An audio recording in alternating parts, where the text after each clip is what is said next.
네, 성경 말씀 야고보서 1장 22절입니다. 야고보서 1장 22절입니다. 너희는 도를 행하는 자가 되고 듣기만 하여 자신을 속이는 자가 되지 말라. 아멘. 기도드리겠습니다.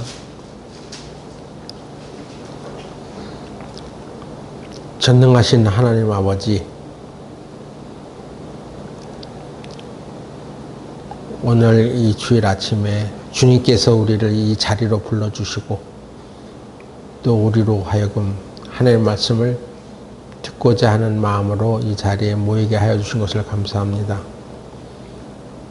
오늘 우리에게 하나님께서 우리 교회에 꼭 필요한 말씀을 공급해 주시고 또 이 말씀을 듣고 잊어버린 자가 아니라 이 말씀대로 우리 생활 속에서 하나님의 말씀을 그대로 실천하며 살아가는 우리 교회가 되게 하여 주시옵소서.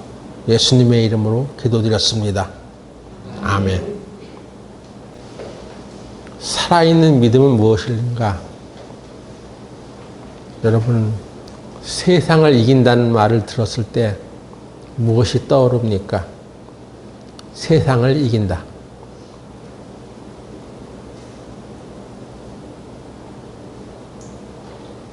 살아있는 믿음이란 세상을 이기는 믿음이라고 합니다.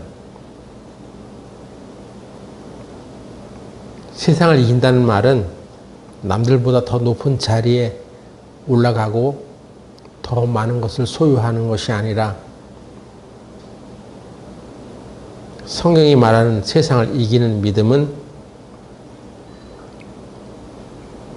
이 세상의 수준과 가치관, 그것을 뛰어넘는 믿음을 말하는 것입니다. 그래서 참된 믿음은, 살아있는 믿음은 세상의 흐름에 휩쓸리지 않고 어려운 가운데서도 하나님의 사랑을 실천해가는 믿음이라고 할 수 있습니다.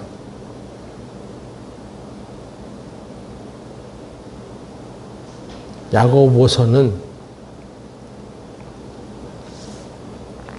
바로 우리가 이 세상의 한복판에서 살아가는 우리에게 당신의 믿음은 살아있는 믿음입니까? 라는 것을 물어봅니다.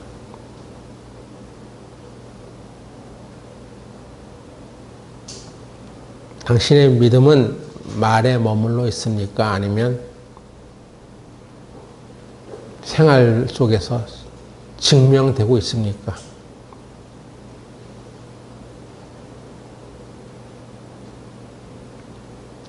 이 야고보서는 우리의 믿음이 단지 말로만 고백하는 것이 아니라 삶으로 증명되는 것이어야 한다는 것을 권면해 주고 있습니다.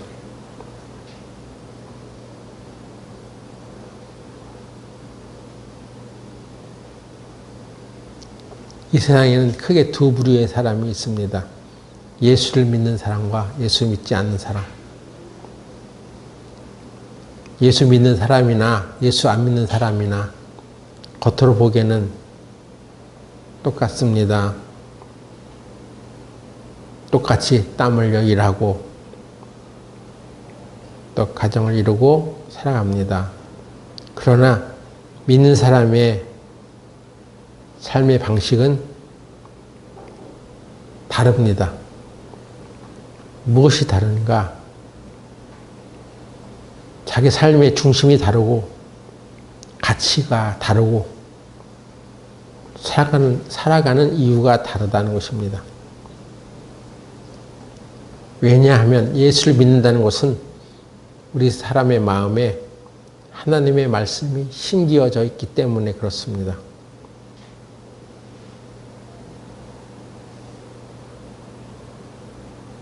능히 우리를 구원하시는 하나님의 말씀, 그것이 심겨진 사람입니다. 그래서 우리 안에 복음이 심어졌다 이 말입니다. 그러면 복음의 핵심은 무엇이냐? 이런 말 들어보셨어요? 이신칭의.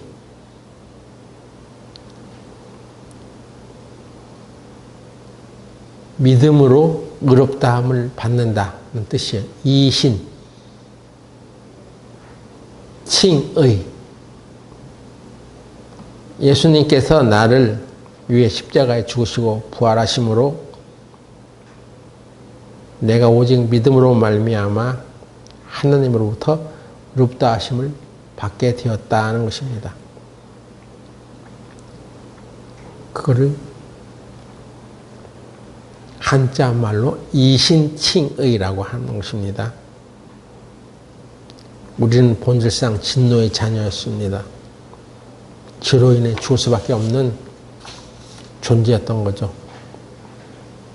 그런데 영원한 지옥 형벌에서 우리가 건짐을 받았습니다.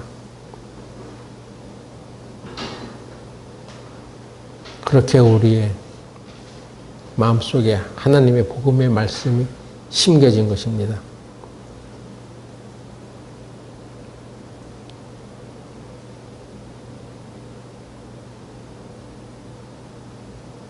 그래서 우리가 죽어가는 영혼들이었는데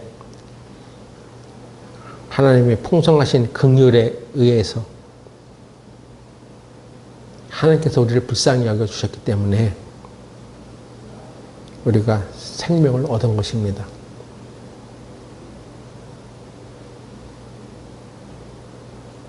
여러분, 예수님이 십자가에 달리실 때 그 좌편과 우편에 함께 십자가에 달렸던 두 악인에 대한 얘기를 아시죠? 한 사람은 네가 그리스도냐? 그러면 십자가에서 내려와 봐. 그래서 너와 우리를 구원해 봐. 이렇게 비난했습니다. 네가 그리스도야? 그럼 십자가에서 내려와 봐.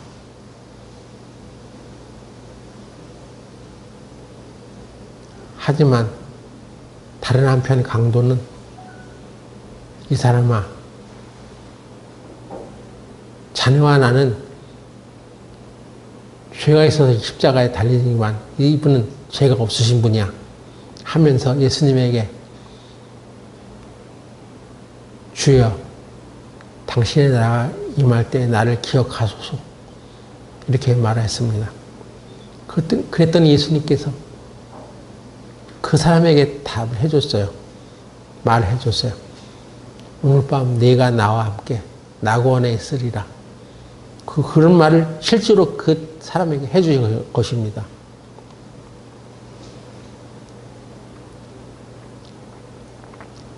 예수님을 믿는 것은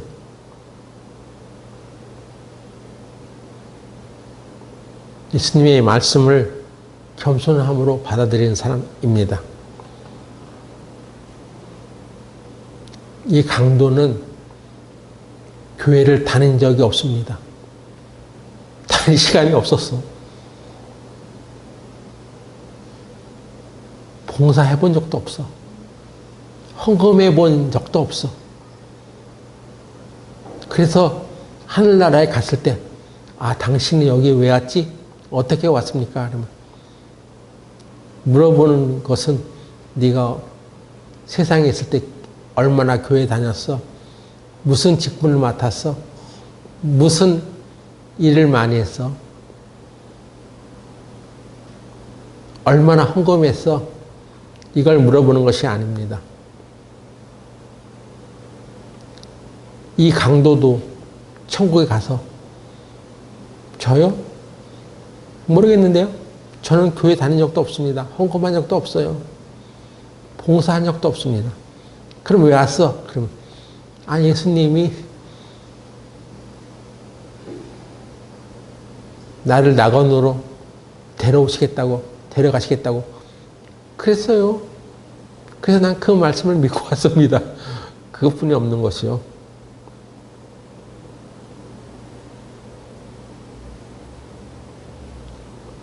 천국은 그렇게 가는 것입니다. 우리가 어떤 착한 일을 해서 가는 것이 아니라 예수님께서 하신 말씀을 그대로 믿고 가는 거예요.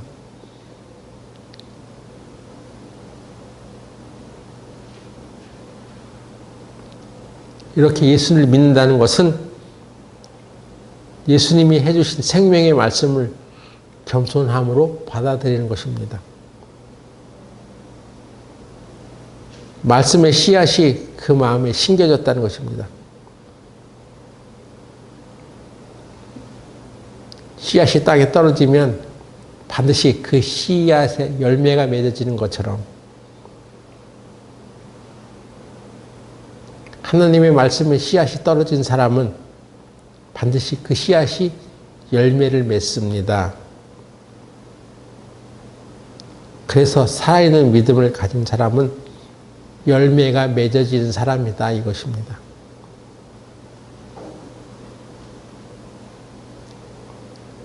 그래서 참된 믿음은 열매가 반드시 나타납니다. 우리의 믿음은 단지 입술의 고백에 머물지 않습니다. 하나님의 은혜를 받은 사람은 그 은혜에 반응해서 살아가게 되어 있기 때문입니다.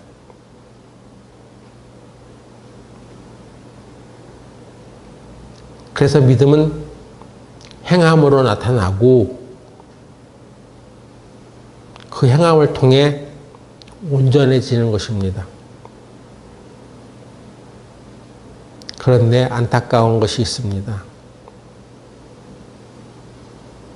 교회를 그렇게 오래 다녔음에도 불구하고 저 사람이 정말 예수님을 믿는 사람인가?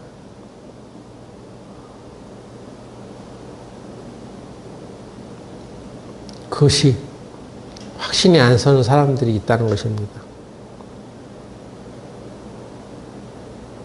말로는 믿음을 고백하지만, 말로는 나는 이제 구원받았습니다 라고 말하지만, 자기 생활에 있어서는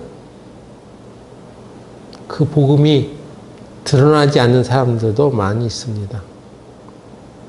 그래서 야고보 사도는 우리에게 이렇게 묻습니다. 당신의 믿음은 살아있는 믿음입니까? 당신의 믿음은 살아있어요?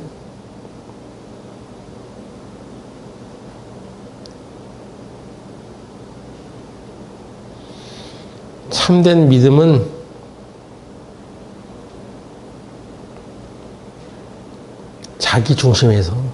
자기 중심에서 예수님 중심으로 살아가게 되어 있습니다. 삶의 방향이 바뀌는 거예요. 그래서 이제부터는 내가 내 인생의 주인이 아니라 예수님께서 내 삶의 중심이 되는 것입니다.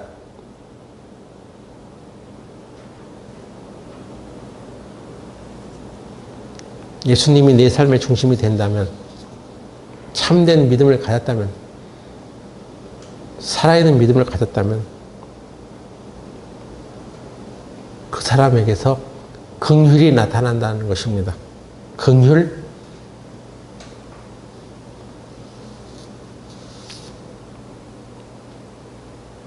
긍휼이라는 말은 영어로 mercy, M-E-R-C-Y, 자비를 말합니다.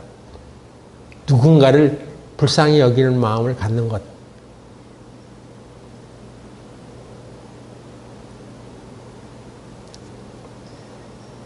예수님은 자신을 위해 살지 않았습니다.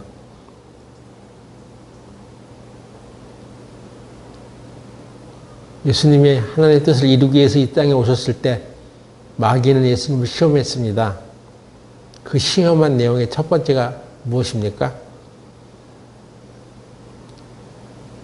이 돌을 떡을 만들어서 먹어라 하는 것이죠. 돌을 떡으로 만들어 먹는 것이 잘못된 것이 아닙니다.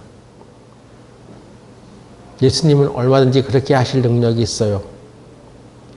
그런데 이 시험의 핵심이 무엇입니까? 내 능력을 오직 너 자신만을 위해 사용하라는 거예요. 내 육신의 소욕을 위해서 하나의 능력을 써봐 하는 것입니다.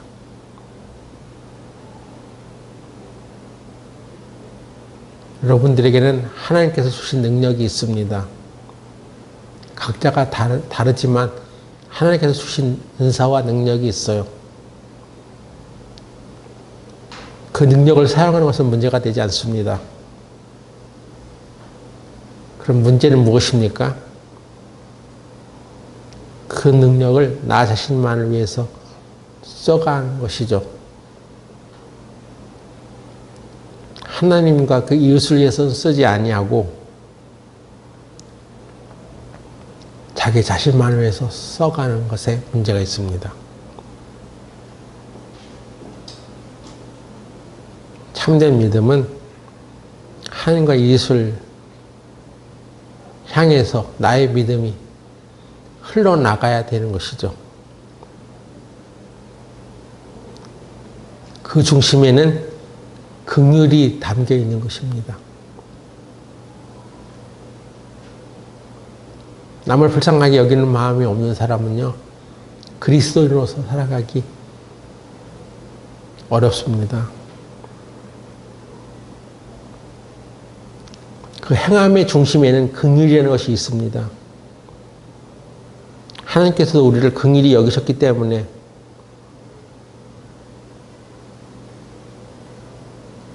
우리를 구원해 주신 거 아니겠습니까?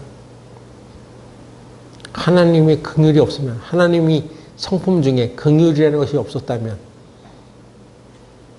우리는 어디서 구원을 얻을 수 있습니까?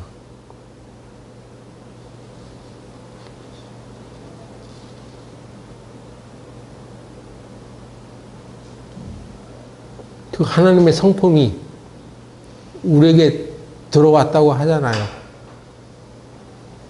때문에 예수님 믿는 사람은 긍휼이라는 성품이 있단 말이죠. 그래서 긍휼을 모르는 사람은 하나님의 자녀라고 말할 수 없습니다.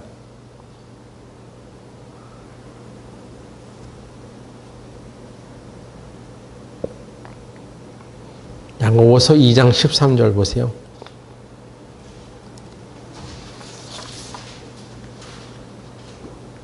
야고보서 2장 13절에 우리 다 같이 한번 소리내서 읽어봅시다. 시작.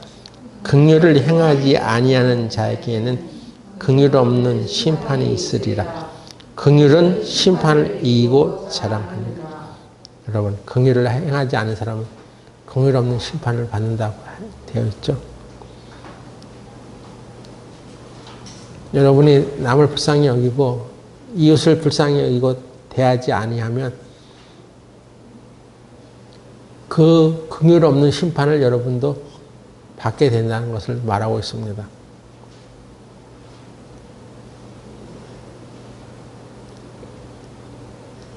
그 구체적인 사례가 거기 뒤에 이어집니다. 2장 14절에 내 형제들아 만일 사람이 믿음이 있노라 하고 행함이 없으면 무슨 이익이 있으리요? 그 믿음이 능히 자기를 구원하겠느냐? 만일 형제나 자매가 헐벗고 일용할 양식이 없는데 너 중에 누구든지 그에게 이르되 평안히 가라, 더욱게 하라, 배부르게 하라 하며 그 몸에 쓸 것을 주지 아니하면 무슨 이익이 있으리요?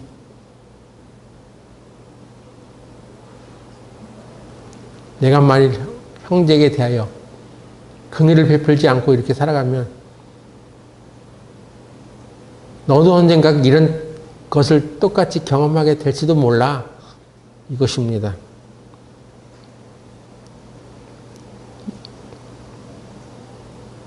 (2장 17절) 이와 같이 행함이 없는 믿음은 그 자체가 죽은 것이라.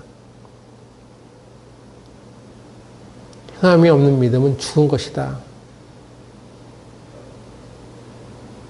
우리 생활에서 실천하지 않는 믿음은 죽은 것이다. 살아있는 믿음이 아니다 하는 것입니다. 그래서 야고보가 뭐라고 말하냐면 야고보 1장 22절 함께 읽어봅시다. 시작. 너희는 도를 행하는 자가 되고 듣기만 하여 자신을 속이는 자가 되지 말라. 네.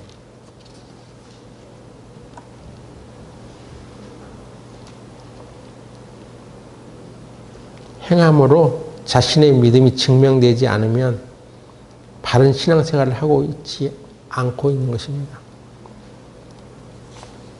나는 그렇게 살지 않고 있으면서 어떻게 남을 가르칠 수 있겠어요? 그래서 야고보는 듣기만 하지 말고 자신을 속이는 자가 되지 말아라. 말씀을 듣는 것 중요한 거죠. 근데 말씀을 듣는 것 자체가 믿음의 완성은 아니다 하는 것입니다. 말씀을 생활 속에서 실천하지 않으면 열매를 맺지 못하는 것이죠. 그래서 신앙은 단순히 아는 것이 아니라 생활 안에서 실천되어야 하는 것입니다.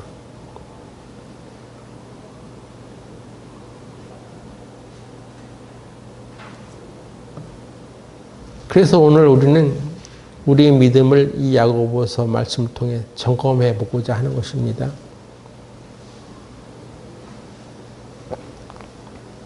여러분은 정말 믿음이 있습니까?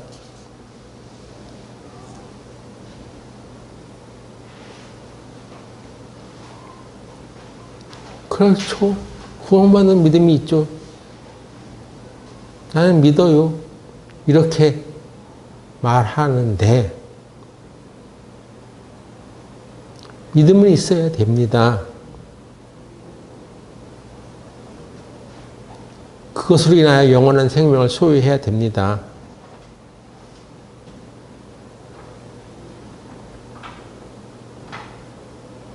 그런데 믿음이 있다면 그 믿음대로 살아가시냐 이것입니다.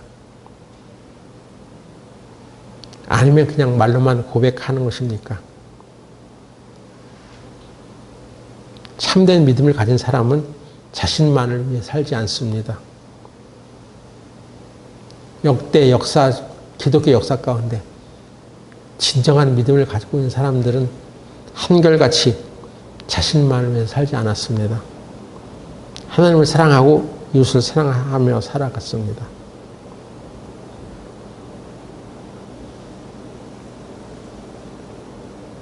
그래서 성경도 참된 경건에 대해서 말해줍니다.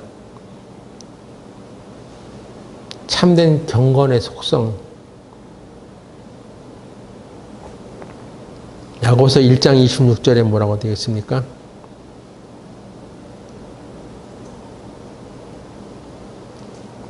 누구든지 스스로 경건하다 생각하며 자기 혀를 재갈 먹이지 아니하고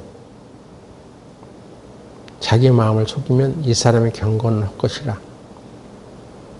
하나님 아버지 앞에서 정결하고 더러움이 없는 경건은 곧 고와 가부를 그 환난 중에 돌아보고 또 자기를 지켜 세속에 물지 아니하는 이것이니라. 성경 말씀에 따르면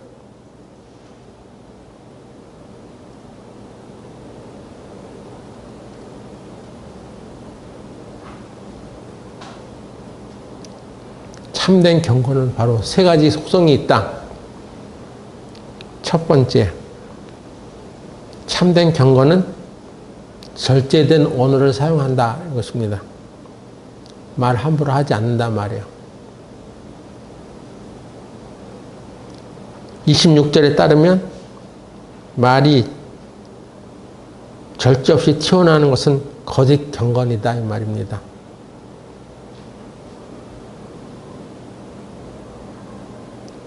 우리의 혀는 작은 것이지만 사람을 살리기도 하고 죽이기도 합니다. 그래서 잠언 18장 21절에 이렇게 말씀합니다. 잠언 18장 21절 보세요. 잠언, 구약성경 잠언 18장 21절.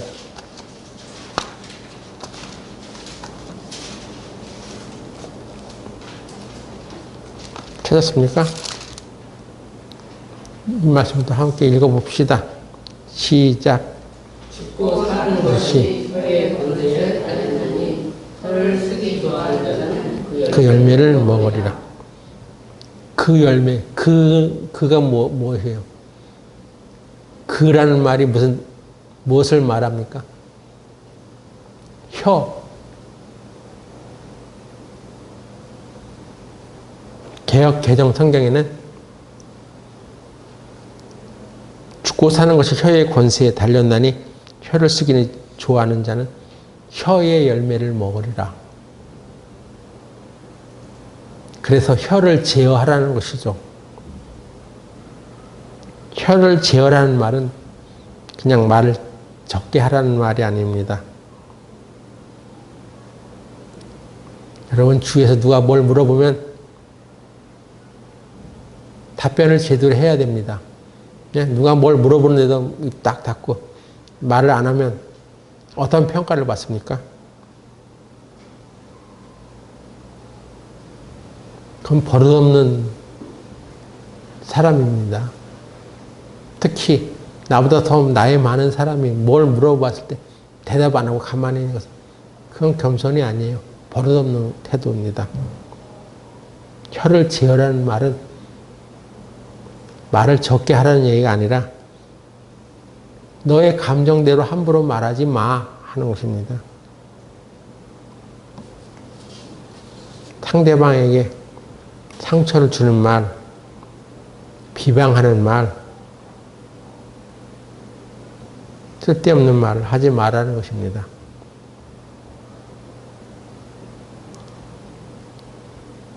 폭행보다 더 오래 남은 상처가 폭언이라고 하는 거예요.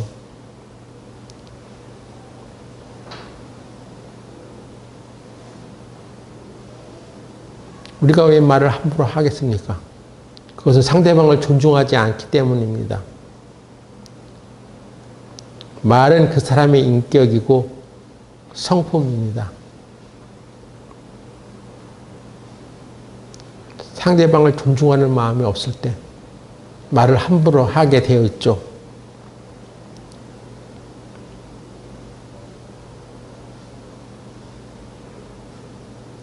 그렇기 때문에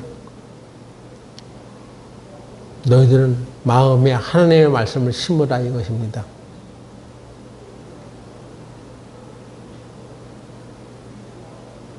하나님의 말씀이 마음에 심겨지면 우리는 언어가 바뀌는 것입니다. 거친 말 대신에 부드러운 말, 미움의 말 대신에 사랑의 말, 그런 것이 흘러나온다 이 말이야.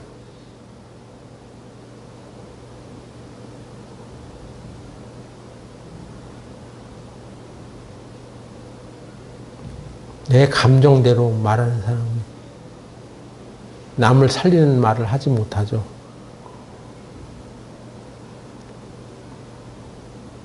그래서 하나님께서 우리의 혀를 붙들어서 사람을 살리는 생명의 언어가 되게 여러분은 기도하셔야 됩니다. 두 번째 참된 경건은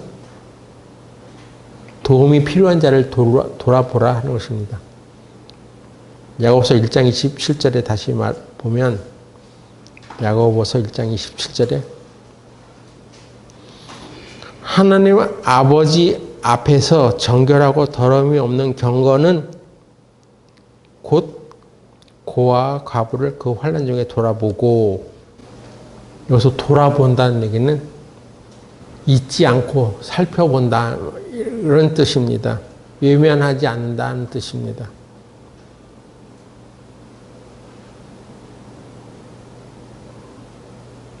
고아와 과부란 도움이 필요한 사람을 말합니다. 참된 믿음의 사람은 그런 사람을 외면하지 않습니다. 출애굽기 22장 22절 볼까요? 출애굽기 22장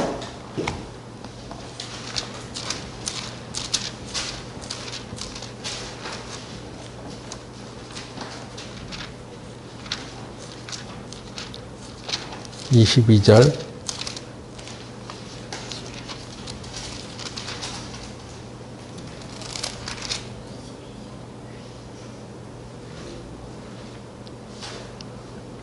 너는 과부나 고아를 해롭게 하지 말라. 네가 만일 그들을 해롭게 함으로 그들이 네게 부르짖으면 내가 반드시 그 부르짖음을 들을지라. 나의 도가 맹렬함으로 내가 칼로 너희를 죽이리니 너희 아내는 과부가 되고 너희 자녀는 고아가 되리라. 율법은 엄청 무섭습니다. 네가 그 시대에 고아나 가우를 불쌍히 여기지 아니하면 하나님께서도 우리를 불쌍히 여기지 않겠다는 것이 이것이 율법입니다.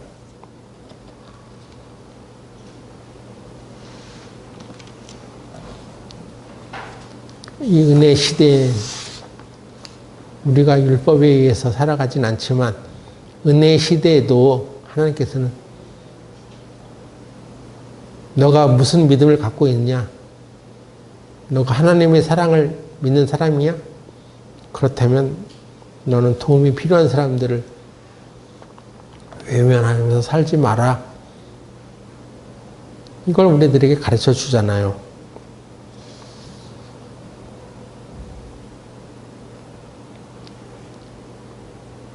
지금 현재 우리 안에 누군가를 돌아보는 마음이 있습니까? 바쁘다는 이유로 연약한 사람들의 아픔을 그냥 지나쳐 버리고 있지는 않나요? 참된 믿음은 움직입니다. 사랑은 찾아갑니다. 긍휼은 손을 내미는 것입니다.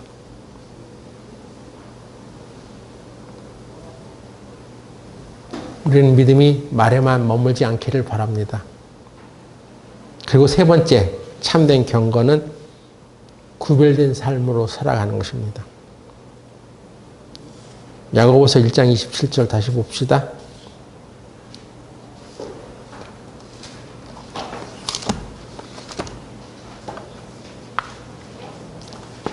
야고보서 1장 27절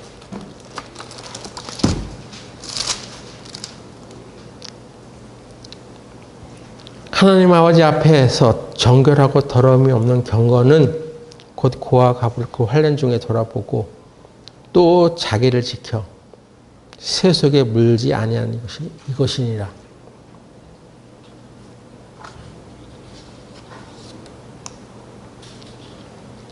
이것이 참된 믿음, 살아있는 믿음을 가진 사람들의 모습이라는 것이죠.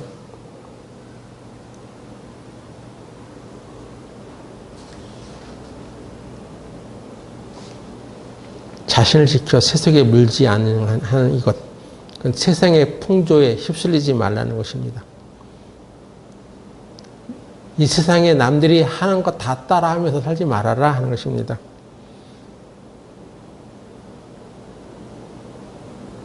온갖 유행은 다 따라가면서 살지 말아라 하는 것입니다.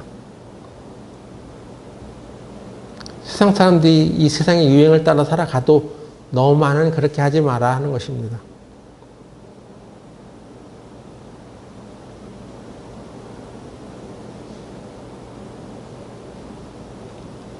요즘 이 시대에 또 하는 말이 있습니다. 너 억울하면 출세해.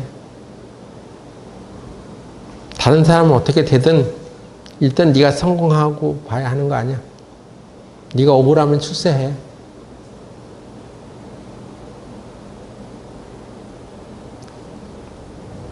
그래서 세상 사람들은 어떤 사람들의 높고 낮음을 따지고 서로 섬기기보다는 섬김 받기를 원하고 내게 유익이 되는 사람한테는 잘하고 그렇지 않은 사람한테는 하찮게 대하는 것이 있습니다. 이것이 세상 삶의 방식이에요. 이런 세상 방식에 물들지 말아라 하는 것입니다. 너에게 유익이 되는 사람한테만 잘하고 유익이 하나도 없는 사람에게는 함부로 대하며 살지 말아라 하는 것입니다. 홍수가 일어났을 때도 방주 안에 들어있던 노아의 식구들이 그 방주에서 물에 떠다녔습니다. 하나님 말씀 안에 있는 사람은 이렇게 온갖 세상에 시련이 와도 그 가운데서 믿음을 지켜내는 것입니다. 세상의 가치로 인해서 너의 믿음을 저버리지 말아라 하는 것입니다. 우리는 세상에 휩쓸려 살아가는 사람들이 아니라 오히려 세상을 밝히는 사람들입니다. 그것은 세상 가치로 사는 것이 아니라 하나님 나라의 가치로 살기 때문에 그렇습니다.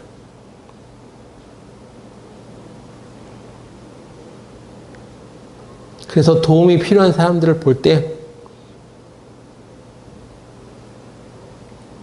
먼저 계산하지 말고 계산하지 않고 먼저 다가서서 손을 내미세요. 도와주세요. 누가 이렇게 할 수 있습니까?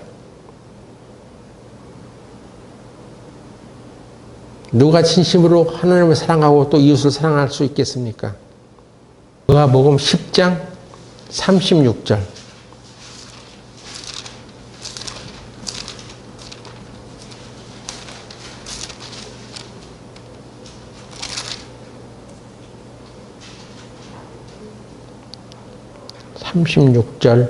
내 의견에는 이 세 사람 중에 누가 강동 만난 자의 이웃이 되겠느냐?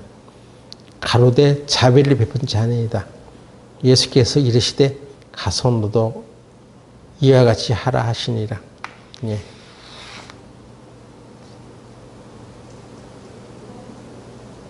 강동 만난 자의 이웃이 누가 되겠느냐? 율법 학자도 그렇게 못했습니다. 율법을 잘 지키고 있다고 하는 사람들도 그렇게 하지 못했어. 그 강도 맞는 자의 이웃이 되지 못했습니다.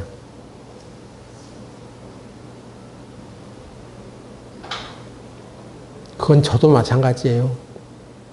저도 그것을 다 하지 못합니다.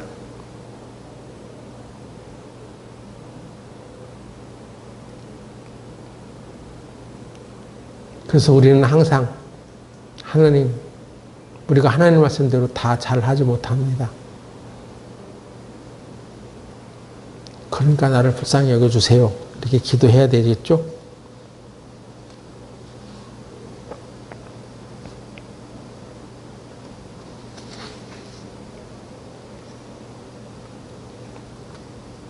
우리가 이와 같이 하지 못하는 것을 부끄러워해야 합니다. 나는 그렇게 못해 하고 당연히 못해 하면서 자기를 정의하지 말고 우리가 그렇게 살지 못하는 것을 반성해야죠.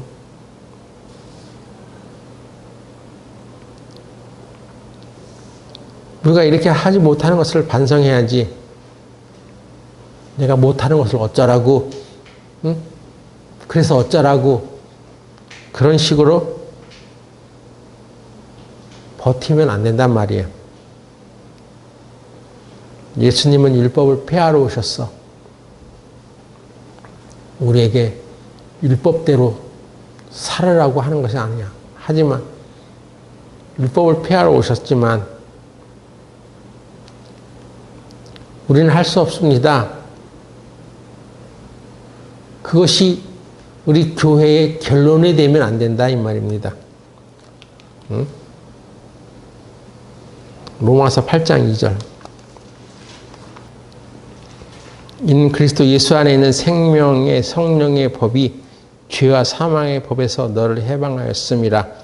율법이 육신으로 말미암아 연약하여 할 수 없는 그것을 하나님은 하시나니 곧 죄를 인하여 자기 아들을 죄 있는 육신의 모양으로 보내어 육신의 죄를 정하사 육신을 쫓지 않고 그 영을 쫓아 행하는 우리에게 율법의 요구를 이루어지게 하려 하심이라. 네. 우리 육신으로는 율법을 쫓아 살 수 없어. 하지만 하나님의 영이 우리 안에 거하시면 그것을 할 수 있게 해놨다는 것입니다. 문제는 우리가 하나님의 영으로 가득 차 있느냐, 얼마만큼 가득 차 있어. 우리가 하나님의 영으로 충만해져야 한다는 것을 알지만 얼마만큼 충만해 있냐 하는 것입니다. 그 정도에 따라서 우리가 하나님의 말씀대로 행할 수 있고 행하지 못하는 차이가 나는 것입니다. 응? 관건은 우리가 얼마나 하나님의 영에 충만해 있느냐 하는 것입니다. 자기로 충만해 있는 사람은 못하는 거죠. 그런데 예수로 충만해진 사람은 할 수 있는 것입니다. 한다는 것입니다. 근데 우리가 이 세상 살아가면서 예수로 충만해지는 것을 배우는 것이 아니라 자기로 충만해지는 것을 배워. 나는 이래서 못하고 저래서 못하고 이런 상황 저런 상황 때문에 못하고. 당연히 못하죠. 여러분 안에 여러분은 충만한 사람은 하나님의 법을 행하는 것을 기대하지도 않아요. 할 수도 없어.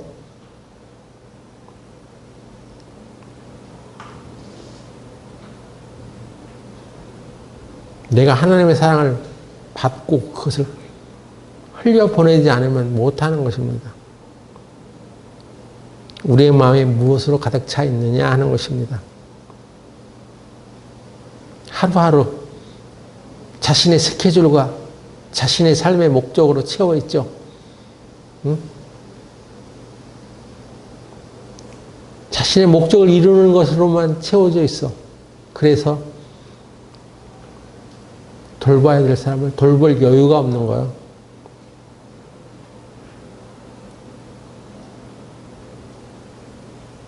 그래, 성령으로 가득 차고 성령으로 충만해지면 좋지만 그게 가득 차 있지 않으니까 못하는 거 아니냐 하는 것입니다.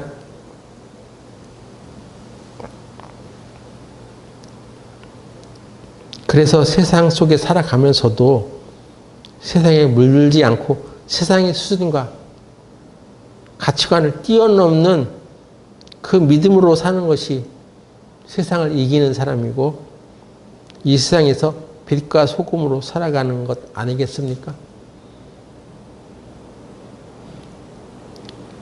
이 세상에 빛과 소금으로 살아가라 하는 것 다 알아. 내가 그렇게 살아가야 하는 거 다 알아. 그런데 못하잖아. 왜 못해? 하나님의 사랑이 마음속에 가득 차 있지 않는 것입니다. 않기 때문에 그런 것입니다.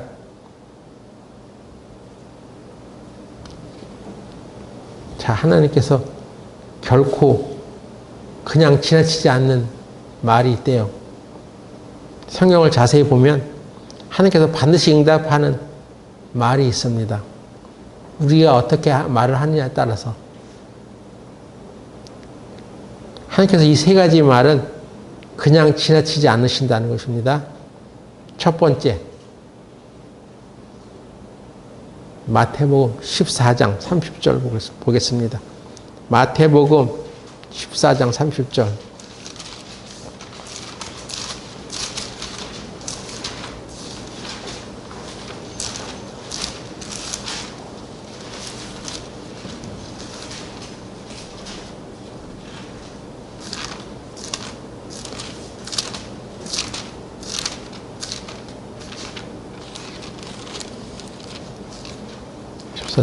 절에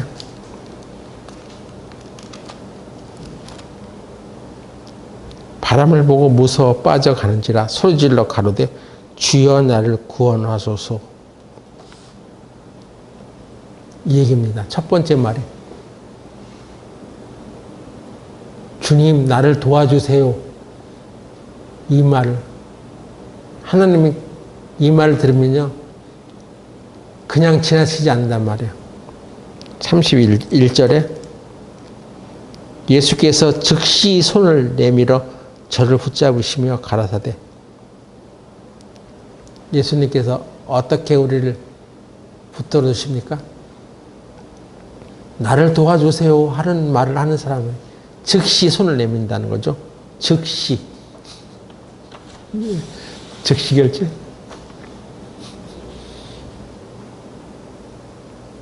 자신의 연약함을 인정하며 도움을 구하는 자를 결코 하나님은 외면하지 않으십니다.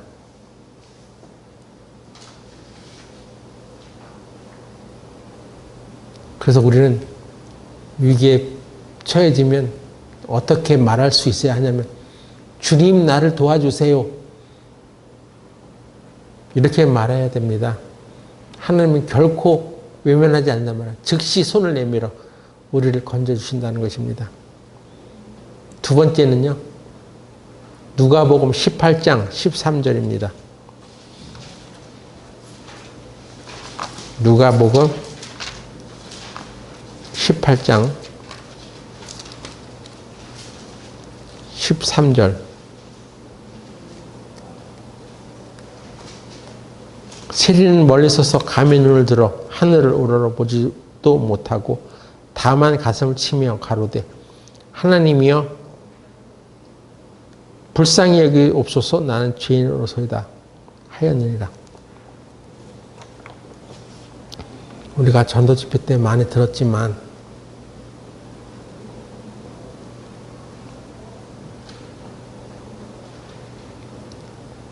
이 세리는 하나님이여 나는 죄인입니다. 내가 잘못했습니다. 그래 나를 불쌍히 여겨주세요. 이렇게 말했다고 하죠. 내가 잘못했습니다. 이 말 하기가 힘들어요?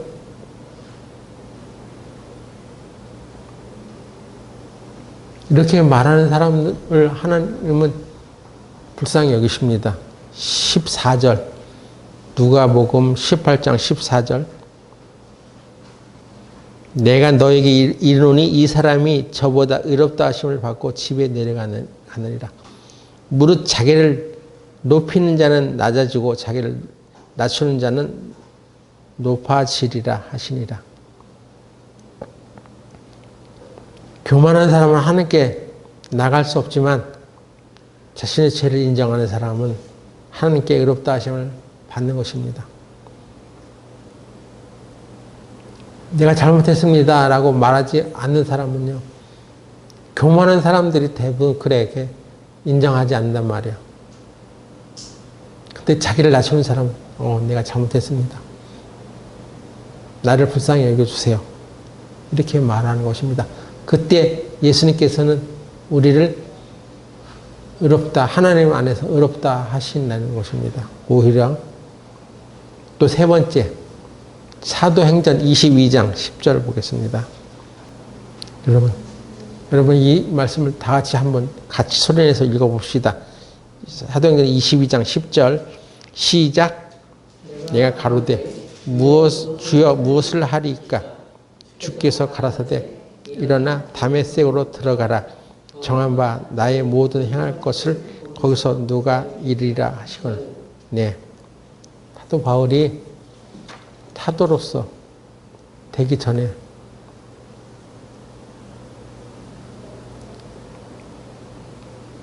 주님 무엇을 어떻게 할까요? 라고 물어봤다는 것입니다. 그 순간부터 하나님은 사도로서 바울의 삶을 직접 인도하기 시작했습니다. 그래서 복음이 온 세상에 전파되었습니다. 하나님의 뜻을 먼저 묻는 사람에게 하나님의 길을 보여주는 것입니다. 어디로 가야 할지 모를 때 어떻게 합니까? 어떤 것을 선택해야 될지 모를 때 어떻게 해야 하는 것입니까? 머리 팽글팽글 돌려가지고 어떤 것이 좋은 것이야 하고 선택하는 것이 그것이 아니라는 것이죠. 주님, 내가 무엇을 어떻게 할까요?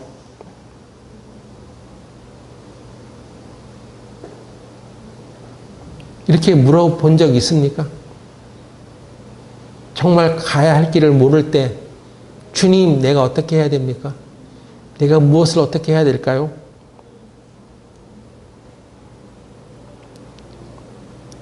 이렇게 하나님 뜻을 먼저 묻는 사람에게 하나님은 길을 보여주시는 것입니다. 응? 내가 어떻게 살아야 될지 몰라요? 세월이 흘러도 그 고민만 하고 있는 사람은 세월이 흘러도 나중에 또 물어보면 그래서 하나님의 길을 찾았습니까? 어떻게 해야 될 길을 찾았습니까? 아직은요. 왜냐하면 하나님께 묻지 않는 거예요. 그냥 자기 생각으로만 어떻게 할지 궁리하고 있기 때문에 세월이 지나도 못 찾아. 잠언 3장 5절 보세요.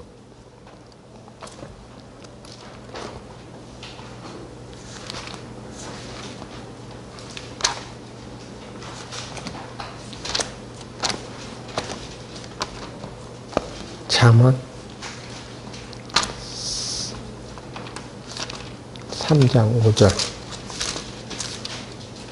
자, 우리가 찾았으면 이것도 한 목소리로 읽어봅시다. 시작. 너는 마음을 다하여 여호와를 의뢰하고 네 명철을 의지하지 말라. 너는 6절까지 너는 범사에 그를 인정하라. 그리하면 내 길을 지도하시리라. 자신의 가야 할 길을 하나님께 묻는 것을 실천하십시오. 첫 번째, 주님 저를 도와주세요. 두 번째, 잘못했습니다. 세 번째, 무엇을 어떻게 해야 될까요? 이 세 마디는 하나님을 의지하는 사람의 입에서 나오는 고백입니다. 많은 믿는 사람들 중에서도 하나님의 능력이 나타나지 않는 사람은, 하나님의 능력이 나타나는 사람은 그렇게 많지는 않습니다. 그 시대에 그래 했다면 지금은 더욱 그렇습니다. 자기로 충만한 사람이 되지 말고 예수로 충만하여 살아가십시오. 기도하고 마치겠습니다.